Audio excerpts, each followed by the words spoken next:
иргэний нийгмийн төлөөлөл, эрдэмтэн судлаачид их олон улсын байгууллагууд гэхэд холбогдох төлөөллийн санал болгыг бол бүр иж бүр одоо тусгах ийм бодлого бол баригдсан байдаг. Нэгснээр бол өнөөдрийн байдлаар ерөнхийлөгчийн салбар дахь хууль эрхцэн орчин бол ямар тач бүс нутгийн хэмжээнд даваад үзэх юм бол өөрчлөх чадвар бол сайтай босгодыг бол нэлээд одоо хүмүүс бол тэмдэглэн хэлгээ. За хоёрт бас нэг явны зүгээс төрцгийн зүгээс баригдсан бодлого гэх юм бол гадаад хамтын ажиллагааг эрчимжүүлэх, шинээр бий болгоход нэлээд анхаарал тавьсан байдаг. Болж байгаа өнгөрсөн жилд бол хөрш орнуудын төрийн тэргүүрүүд Монгол улсад ажилласан, хамтарсан уулзалтууд хийгдсэн. За ялангуяа одоо бидний дахь хэсгээр бас манай одоо зах зээлийн гол түвшин одоо бол урт хугацааны худалдах гэрээр зарим нэр төрлийн ажил төр бол хийсэн байж байгаа. Төвөр зам болон дамжуулан төвлөх тээврийн асуудлаар бол бас нэлээд чухал шийдвэрүүдэд бол нэгцэн ойлголцолд бол хүрч чадсан. За зөвхөн өрш зэрэглэлийн орнуудаар тогтохгүй эдийн засгийн бас бусад томоохон түвшин орнуудтайгаа хамт ажиллагаа бэхжүүлэх ийм одоо боломж бол нэгдсэн. За тухайлбал Японы улстай эдийн засгийн түвшлийн гэрээг байгуулсан. Энэ түвшлийн гэрээ нь бол чөлөө тулааны гэрнээс тэр төстэй. Гэхдээ түүнээс бол цар хүрээ бол хамаагүй өргөнтэй. Худалдааны асуудлыг татвар хөрөнгөөр бол оюуны өмч гэх мэт одоо иж бүрийн асуудлыг тусгах чадсан томоохон хэлцээрийг Монголоос анх удаа байгуулсан гэж байна. За Канада улстай хөрөнгө оруулалтыг хөгжүүлэн дэмжих харилцаа хамгаалах хэлцээрийг байгуулах ажил үндсэндээ одоо баталгаад бэлэн босгож байгаа. Үндсэн гол өгчлүүдээр орсон. Одоо хоёр талаас цэвэр бус төрийн үйл ажиллагаа боловсруулсан байгаа. За эдгээр орнуудаас бусад ч гэсэн одоо маш олон удаа за тухайлбал Герман, Австрали, Англи, Америк хамт улсууд бол хамт ажиллагаа өрсөлдөөх замд нэлээд ихсэн байж байгаа. За энэ хамт ажиллагааг хөгжүүлэх үйл явдал нь бол зах зээлийн боломжийг шинээр бий болгох, бизнес одоо боломжуудыг тэлэх ийм зорилготой байсан. За бодлого бас салбар үйл ажиллагааг дэмжих бодлого бас бусад нэлээд олон одоо арга хэмжээг зохицуулаараас авч хэрэгжүүлсэн байдаг. Батрын бодлогодоо өөрчлөлт орсон байж байгаа. За орон нутгийн бүрдэх үр хөгжийг нэмэгдүүлэх чиглэлд бас тодорхой ажиллагаа хийгдсэн байж байгаа. Дэд үтээс төмөр зам гэх мэт олон асуудлуудыг бол бас нэлээд шийдсэн. Дор бүртээ бас үр дүнгээ өгсөн байдаг юм аа. За тэгэхээр өнөөдөр бол одоо нийгмийн хууль эрхцэн орчин шинжлэглээ. За гадаад хамт ажиллагаа, зах зээлийн боломжууд бол бий боллоо. Бодлогын олон одоо энэ арга хэмжээнд бол хийглээ. Өнөөдөр тэгэхээр бол ерөөсөө энэ бүх одоо дэвштэй талууд дээр эмслээд бодит бизнес төслүүдэд эдийн засгийн эргэлтэнд оруулах, үйл ажиллагааг эрчимжүүлэх явдал бидний төрлийн чухал байна. За бизнес төслүүдэд эрчимжүүлэхэд бол мэдээж хэрэг одоо хувь хөгжлийн аж ахуйн маань энэ одоо үйл ажиллагааг гол ач холбогдол дээр авч явах болно. За тэгвэл энэ бизнес үйл ажиллагааг эрчимжүүлэх за бодлогоор одоо хэмжээний сацуу эргээд тэр одоо аж ахуйн нэгжүүд маань бизнес эрхлэгч баялаг бүтээгчид маань бол эргээд бас нийгмийн хариуцлагатай байх явдал онцгой чухал одоо аж холбогдолтой болж ирж байна. За тэгэхээр зөвхөн одоо яг энэ одоо сэдвийн хүрээнд өнөөдөр одоо үдээс хойш хилцүүлэх өрнөх болно. За тэгэхээр юуны одоо хилцүүлэх энэ хэсгийн үйл ажиллагаанд амжилт хүсгийн сацуу хилцүүлгийн дараах зочноос өргөж болж байна. Ер нь бол өнөөдөр түрүүн бодол цахилгаан чигснээс хэлсэнчлэн 3 үндсэн хилцүүлэг явагдана. За 3 үндсэн хилцэл явагдана. 3 хилцэл маань гурлаа тусдаа сонирхолтой ач холбогдолтой илтгэлүүд бол байгаа.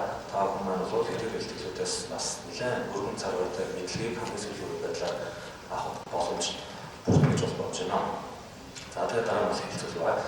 За ингээд ихний илтгэлийг орон нутгийн хөгжлийн гэрээг цогцоор хийхэд олон улсын аргууд сайн муу жишээ сэдвээр Independent Social Performance зөвлөх компани захирал Хөөш мандар болно. За ингээд Хөөш мандар захиралыг эндэрт сурч байна.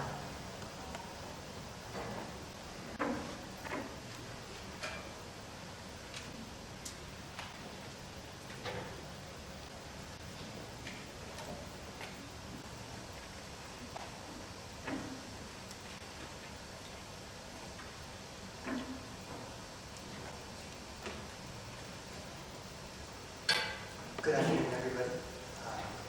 Just want to start off by saying thank you for being invited to today, to the forum, and a special thanks to GIZ for my being here in Mongolia this week. It's been quite an experience so far, and I'm looking forward to it. All right, so to get started, my talk is entitled Approaches for Comprehensive Community Development Agreements, but it could also be called An Introduction to Community Development Agreements. But before we get started, let's just think a little bit about perspective. So, I'm showing you a picture here. This is a picture of a bridge. So one of the things I'm not used to is speaking behind a podium. So this is new to me. I'm usually walking around the stage. If I start walking, let me know. But this is a bridge close to where I live. So I was born in Canada. This is in the northern part of the province called British Columbia. And it's a bridge crossing a river. This almost could be in Mongolia, perhaps. But do you see anything special about the bridge when you look at it from where you're sitting here in the workshop today? Just think about it in your head. I'll give you a little bit of a closer view. So here's a little bit of a zoom. We'll walk off that way. Anything special about it? Does it look different? Maybe in the way it's made, maybe in the way it looks. Now what happens if I put you right on top of that bridge and you're standing on it and you see this? Did you expect that it was curved?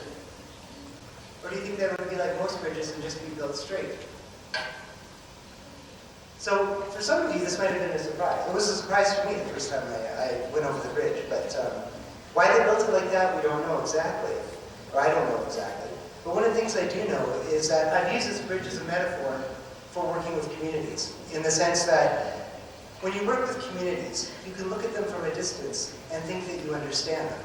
But it's not until you get inside the community and talking to members of the community on the bridge that you really have a sense of what's going on. So very often, for those of us who work for government, those of us who work for industry, even those of us who work in civil society from the big capitals of our countries, and talk about community, thinking about the perspective and how they're thinking about what we're talking about is always a good grounding, always a good way to think about it. That we should be, at every chance we get, taking the opportunity to get out onto the bridge and learning more about the communities directly. Now with that kind of perspective, I'm going to introduce a concept called social license to operate, which most of you have probably heard about already.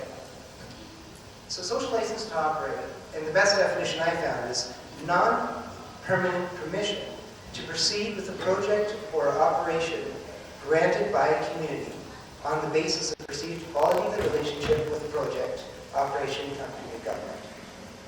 So basically, what that's really saying is that the community feels that it's okay that your company or your project is in their backyard. And it's not in your backyard as a company that's based in a big city somewhere, it's in their backyard. And so that okay, that permission, is actually non-permanent. If a community says yes, it can say no tomorrow. It can say yes tomorrow again. It can change its mind. Now, one of the things that we looked at, and in my background, just in case it wasn't shared, I worked for almost 10 years with Shell International Oil Company, and with a few years with Barrick Gold, mostly on front-end exploration work where I did community relations and land access negotiations. But if you look at the history of the relationship between industry and communities over the past 20 years or so, what you'll see is that about 20 years ago, companies were able to come into a community and say, look, we're a big company, we've done this before, we know what we're doing, trust us. We're really good at this. We know how to get the oil out of the ground, we know how to get the gold out of the ground, we know how to get the coal out of the hill, out of the mountain. We know what we're doing, trust us. And the communities would generally say, okay, go. About 5 years ago in a lot of countries, this started to change significantly. Communities wanted to say, tell me what you're actually going to do. I don't just trust you anymore, just go do it. Tell me what you're going to do and then show me what you're going to do. I want to understand. And really in a lot of countries around the world, starting about 5 years ago, we entered into this stage where it's consulting. It's no longer, I don't trust you anymore, it's not good enough to just tell me what you're going to do. It's not good enough to just show me what you're going to do. I want to be engaged. I want to be consulted. And consulted means that, and meaningful consultation means means that I'm going to give you feedback on what I think you're going to do in my backyard. And I would even say a lot of folks are saying today, a lot of communities are expecting that they have a yes or a no, a go or a no-go for industry.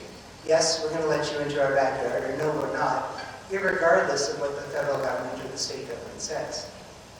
We're going to have our own opinions. Now, social license to operate is made up of 3 components. And if you don't have all 3, then you don't really have social license to operate. The first one is legitimacy. And legitimacy is basically that you're viewed to be legitimate or a truthful, authentic organization. So you work at a company that's registered locally or with the state government. You represent a big international company, or you work for the government. So there's some legitimacy to what you're doing. There's credibility, that when you talk or when your company speaks or when you release paper or documents, that it's believed, that what's on the page is believed by people. And then there's trust. And not trust in the typical way where we just say, oh, I trust you. Trust is really defined here as a willingness to share risk.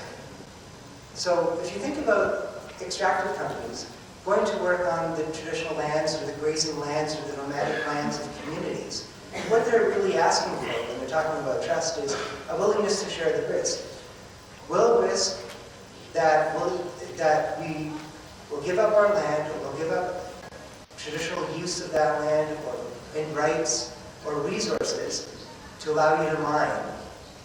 And you as a company will risk that you will have license to operate and access to it, and you'll be able to get what you need out of it. So it's a shared risk when you talk about trust, the social license to operate. Now, you can have legitimacy and credibility and still not have social license to operate. You'll still get a rejection. If you have credibility and a little bit of trust, you get acceptance, but it's probably going to be here one day, gone the other. And you need all 3 to get approval. So, what triggers the loss of social license to operate? And I'll just clarify here that social license to operate is separate for those of you who may have heard the term license to operate. So license to operate is regulatory. It's what the government would require you, and the licenses the government would require for a project to go ahead. But social license to operate is informal. It's not based on legal or regulatory aspects of licenses. It's based on the community's permission, right? So when we're talking about what triggers loss of social license to operate, so just before I left Shell in 2012, we did a 5-year study looking back at all the newspaper articles that we find around the world saying what's stopping projects, what's stopping oil and gas development, and mining. And I think we thought it was a really interesting.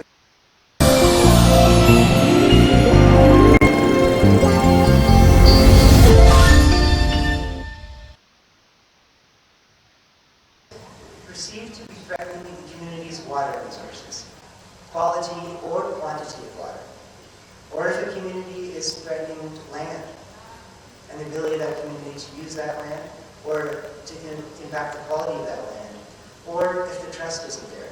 And really, again, we're talking about a shared risk, but we're also talking about fear. Trust can also be not understanding, or fear can also be not understanding. So if you have fear, then you can't have trust. So then how does this all tie back into community development agreements, which is why I'm here talking to you today? So community development agreements, or CDAs, are a mechanism to formalize social license to operate. So it's a tool that helps companies and communities formalize this intangible social license. It's crucial for projects to develop. Company-community relationships are now widely recognized as mechanisms for socioeconomic development, business profitability. And CDAs are a tool for building the trust, the relationships, and for a foundation for socioeconomic development. So, moving into CDAs, so why would you do a CDA? And apart from the social license to operate, what's the additional value of companies and communities getting into CDAs? And I'm leaving government out here a little bit intentionally because in most jurisdictions, the negotiation over a community development agreement is between the community and between the company, with the government overseeing the process, or maybe being responsible for the process. CDAs help avoid discretionary nature of CSR and industry initiatives. So it also gives the community a voice of what those initiatives and the priority of those initiatives should be. They supplement the increasingly hands-off approach of environmental and industry regulation. So a lot of countries out there are saying, look, we'll monitor, we'll regulate, but companies go do, implement our regulations, follow our laws, go do what you need to do, and we'll make sure you do it. The CDA helps monitor and implement that from a local perspective. CDAs can be a powerful mechanism for enhancing industry initiatives and regulation, mostly by tying them to local needs and local priorities. They bring about positive and equitable outcomes for communities affected by the extractive industry. They ensure that affected communities share in the economic benefits of mining, and they help minimize negative and social effects. But it's really important to note that CDAs are not an alternative to the laws, the regulations, CSR policies, or public regulations. Okay?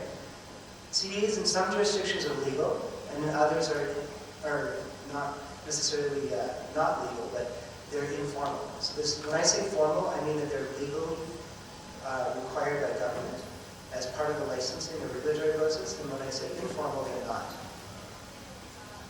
Now, CDAs have a lot of names, or maybe types or categories. All of these names are well trained on me. I was looking to identify them. But probably the ones that are most common are CDAs, partnership agreements, relationship agreements, community joint venture agreements, exploration agreements, and impact benefit agreements.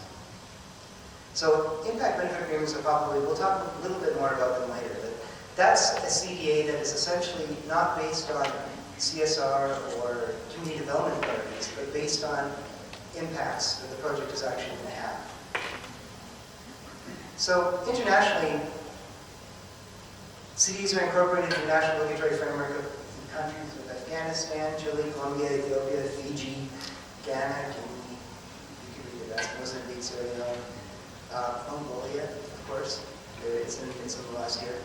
And it's expected best practice, but not formally required to Australia and Canada. The standard for Canada, where I'm from, is impact benefit agreements. So it's not community development-based CDAs, it's impact-based CDAs. And most countries out there have no requirement at all. Now, when you look at this list of countries, and you look at the countries that have implemented community development into their mining laws and regulations, you'll see a very strong overlap.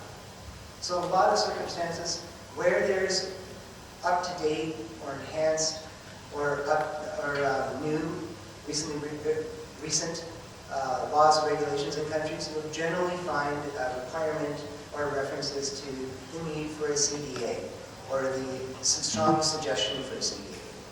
And again, one of the key things to take away about CDAs, and when we go back to this slide here, is that they come in many forms and there is very little consistency, even within countries. So CDAs from one community, by their nature, should be different from the community next door.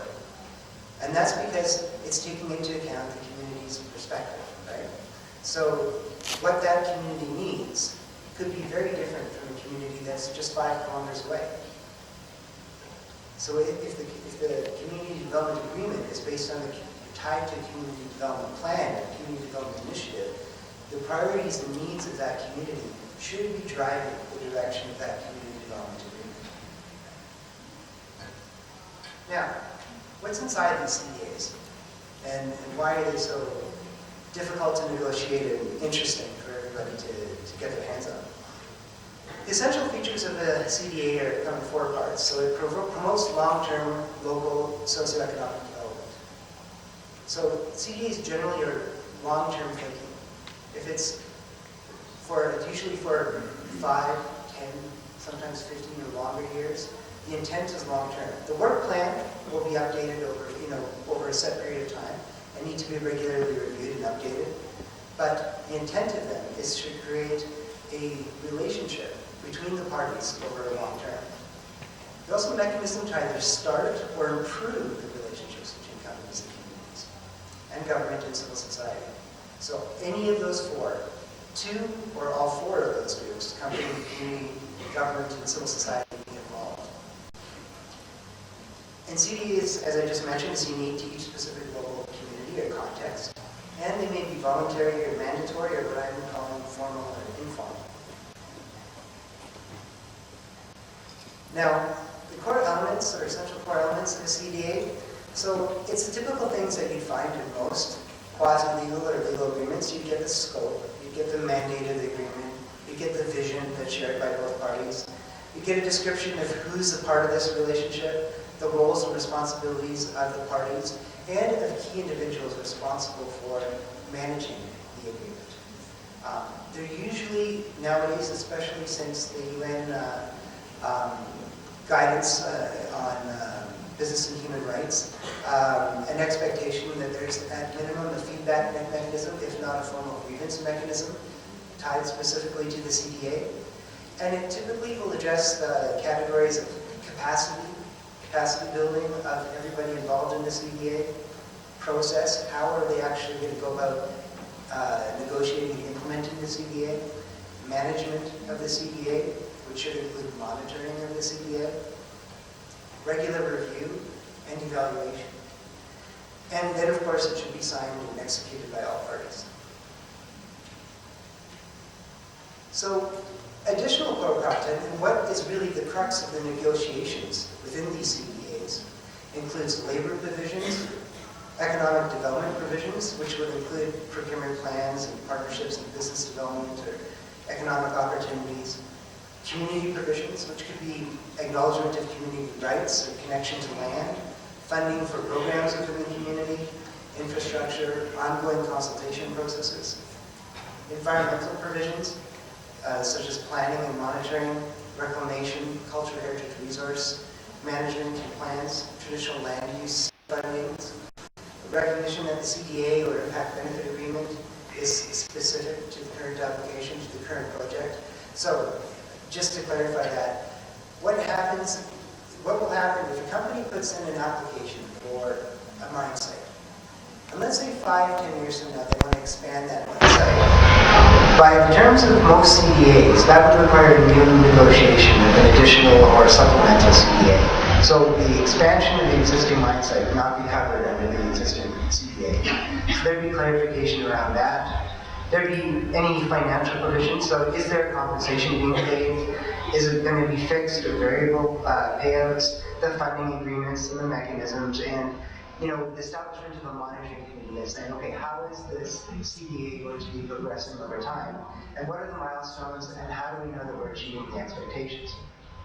And then commercial provisions as well. So projects the company's going to want to make sure that it creates a stable environment for itself. So it wants to know that the community is going to accept them being there, that there's processes for when there's disagreements, dispute resolution, and that there's enforcement processes for when one party, if one party doesn't follow through and the other does, and there's confusion or disagreements on that. And then, of course, more often than not, probably 99% of the time, these agreements are confidential. And they're usually confidential because the company or the government wants them to be confidential. Communities generally want them transparent, want them open. But it's often a negotiated factor, and more often than not, they remain confidential. Which is why it's also very difficult to really meaningfully learn from the other CDAs. Now, the Woodlands outlined a 4-step kind of development stage process for the CDA negotiation. So it starts with stakeholder engagement, which is all the parties getting together and starting the relationship building process. And then it's about building the capacity of the parties to participate in the process. So you can get civil society and communities and governments and the companies down at the table. But if we don't all know what we're talking about CDAs, it's not going to go very far, it's not going to go in the right direction. So there needs to be an equal playing field at the negotiation table, and that's in everybody's interest. Once you get a certain level of capacity amongst the parties at the table, you can start the CDA creation process, which is going through the elements and the components of the CDA that I just talked about. And then, of course, there's the implementation. And this is often seen as a reiterative a loop. So you go 1, 2, 3, 4, and you start back again at 1. And there's a couple reasons for that. One is because projects change over time. And probably the most common one that a lot of people don't recognize is that the people at the table change over time. Government staff comes and goes. Companies, employees come and go in change phases. And community leaders come and go. And so it's a reiterative process of rebuilding that relationship with new faces, new expectations, and new terms. And so this becomes quite an active management cycle. So community capacity in CDAs, I'm just going to talk a little bit about that. And this is a little bit hot off the presses. So I did a project or a study in Africa for GIZ. And the question was, how do you know a community is ready to start a CDA negotiation? And particularly in this case, a model CDA negotiation, because this was Serbia.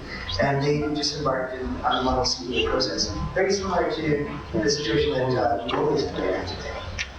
And we came up with 8 things that we thought are important to consider if a community is ready for a CDA process. The first one is the context. Which is the question, what is the current situation or context of the local community and the proposed extractive project? So what's actually happening? What's being proposed? What's the history? What's the situation? The second one is assets.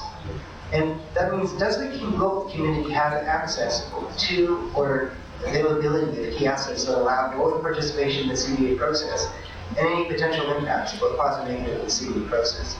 Another way to look at that, in terms of assets, is does it have the resources?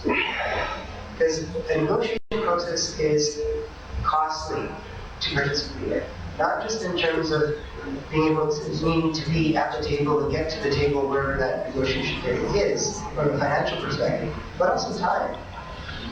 And it's also quite an emotional investment for a community as well, because often CDAs get politicized, and it becomes quite a very important topic for the community as a whole. So does the community have the resilience? Does it have the assets, the ability to participate meaningfully in that process? Does it have the institutional structures? So is the governance of the community solid enough? Does it have functioning, appropriate, and evolving institutions and structures to be able to engage with the various stakeholders and participate in the CDA process? So an example of a community with an extremely strong structure would be that they have a community consultation office that sole responsibility is to engage the companies that set up projects in their backyard, which is a new model we're seeing. Or they may have a resource person or a community representative that is in charge of the relationship with industry. Or they have a very stable leadership structure that is well recognized and understood by the community, and there isn't contention over who's leader, and that there's some stability of years as to when leaders or how long leaders have power. The other one is knowledge and information. Does the local community have the ability to collect, analyze, disseminate, or share knowledge and information in support of industry engagement in the CDA process? So, what's the baseline awareness?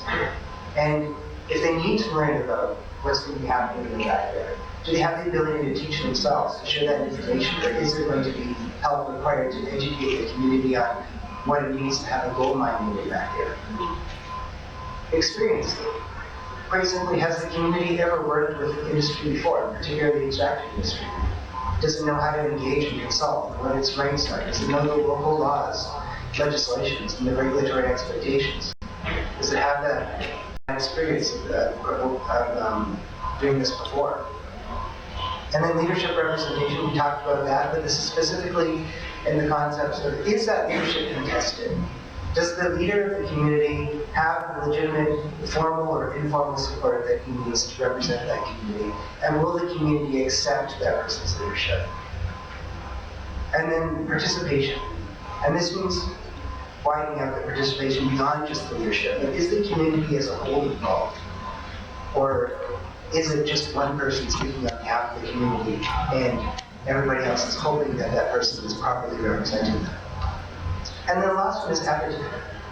Just like most of us, if we don't want something to happen, the chances of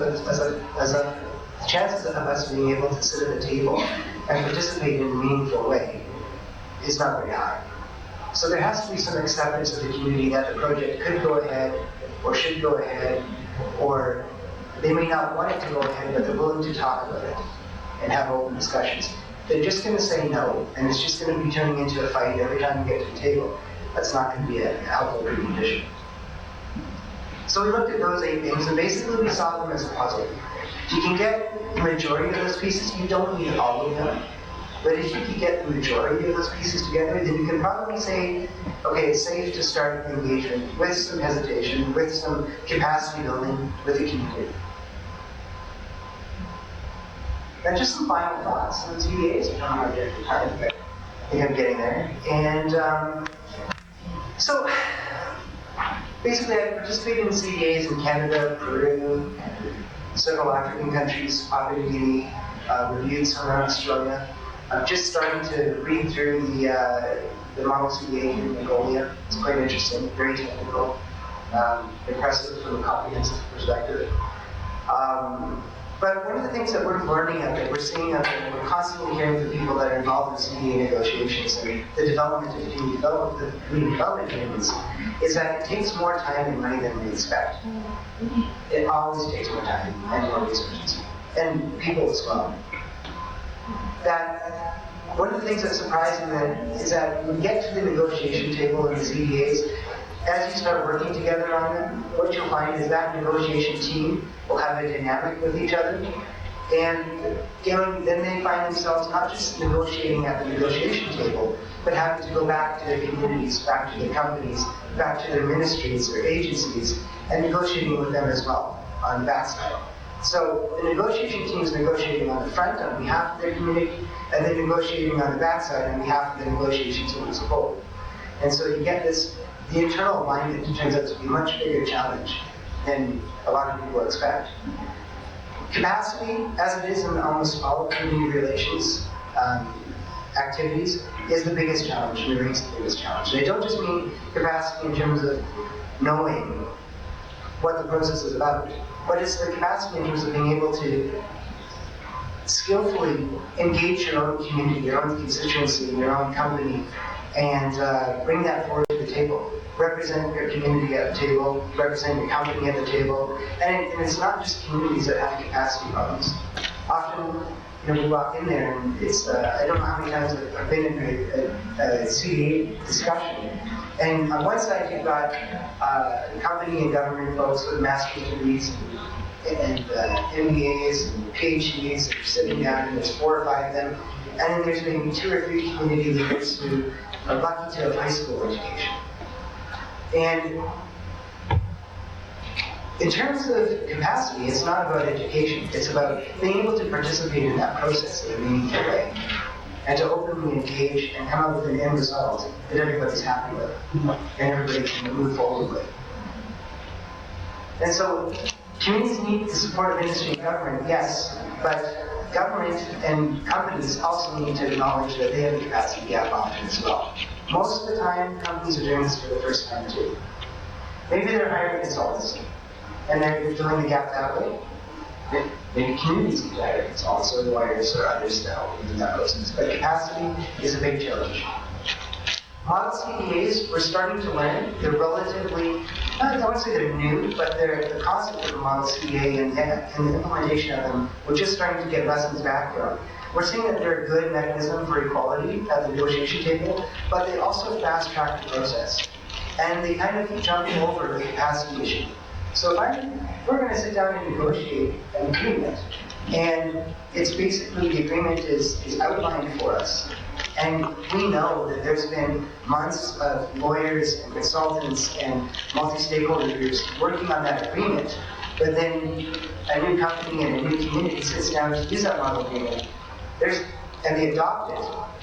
That's great. They get to move forward and get a jump start. But all of the capacity that went into building that agreement from scratch has been jumped over by the participants.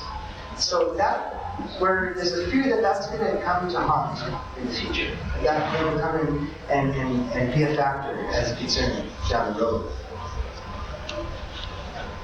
CDAs also, we're seeing, are becoming tools for political leverage. And And interestingly enough, in my experience, this is actually more of an issue at the community level.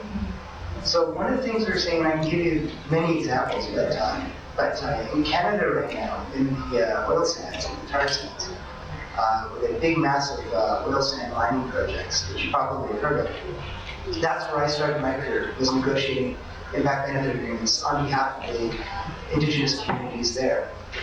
One of the things that we're finding is that the agreements that we negotiated 15 years ago, every time there's been an election in a local community, the local chief is saying, I can get you a better impact assessment agreement. I can get you a better CDA.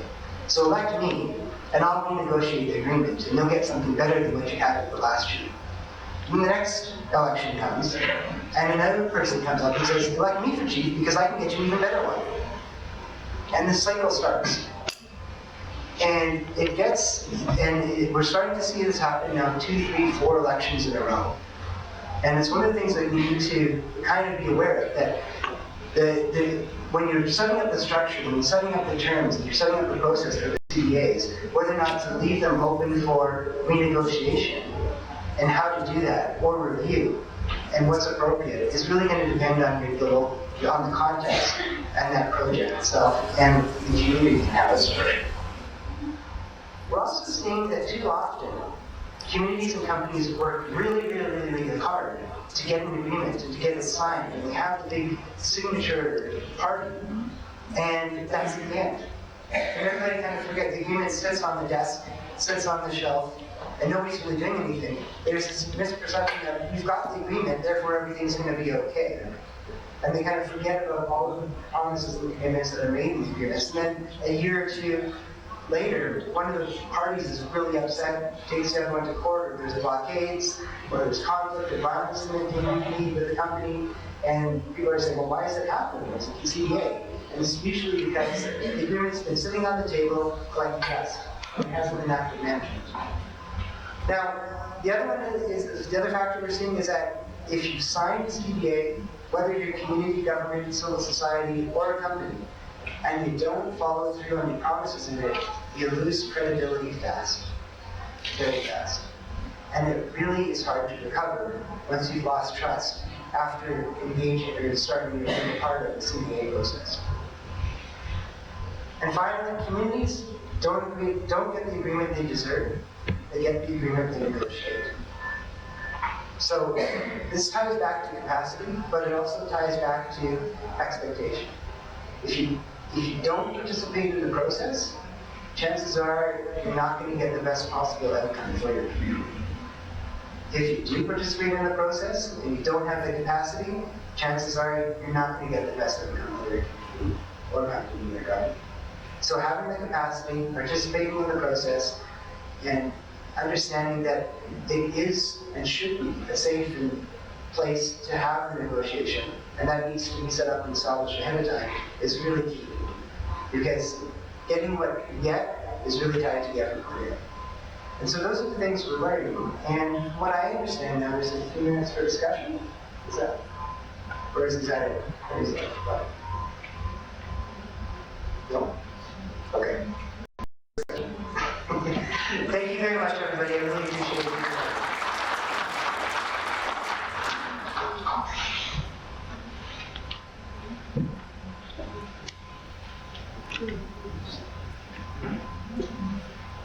За асуулт хариултыг дараад хэлцүүлэг дээр юмс итгэхэд хичээж суучнаас асуулт хариулт хийж байгаа маа. Тэгэхээр одоо дараагийн хэлцүүлгийг энэ үгнээ сангийн амны төсвийн онцлог хэлсэн мэрэгчлэн гэрэл чинь бий болж байна.